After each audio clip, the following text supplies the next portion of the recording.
Атабаев атабыз биздин кыргыз маданиятында орду чоң, ошо кыргыз маданиятынын өнүгүшүнө ополтоодой бир эмгек жумшаган кыргызыбыздын сыймыктуу уулу болот. Ошол себептен улам бүгүн мына атабыздын жаркын элесине арналган эсимде фестиваль өткөрүлүп жатат. Биринчи жолу бул фестиваль негизинен ушул Түрксой уюмунун алкагында эл аралык деңгээлде жыл сайын уюштурулмакчы. Анан бүгүн мына келип көрүп атасыңар, Түрксой уюмунун катчысы Раев Султан Акимович өзү келип катышып, ушул эсимде фестиваль туруктуу деңгээлде Талас жергесинде өтсө деген бир оюн айтып, сунушун берип жатат да. Андан сырткары бизде эми акыркы убакыттарда ушул талас өрөөнүн өнүктүрүү максатында биз ушул туризм багытын тандаганбыз, негизги багыттардан.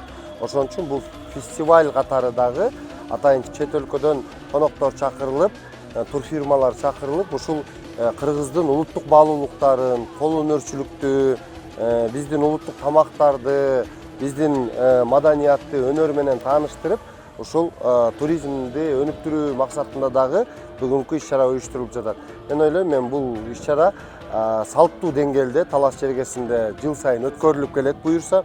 Бул иш-чараны быйыл биринчи ирет баштап атабыз. Быйыл мисалы үчүн кичине көргөзмө катарында сал буруун, тыйын эңме ушундай оюндарды кошсок, быйыл тай чабыш болсо, кийинки жылы баягы улак оюндары, аламан, башка байгелердин баары кошулуп, мындай иш-чаранын масштабын акырындык менен өстүрүп чоңойтуп келебиз. Бул баягы кандай десем, эсимде фестиваль деп бул жерге дүйнө жүзүнөн мисалы үчүн чоң фестивальга келгенде элдер ошол деңгээлге жеткиришибиз керек да.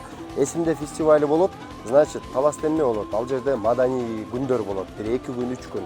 Ал жерде улуттук оюндар болот, ал жерде улуттук тамак аштын көргөзмөлөрү, улуттук үйлөрдүн, мисалы үчүн биздин боз үйүбүздүн көргөзмөлөрү, ушундай кароо сынактар өткөрүлөт деп көп туристтер ушул жерге келип туруш максатында иш-чара уюштурулат.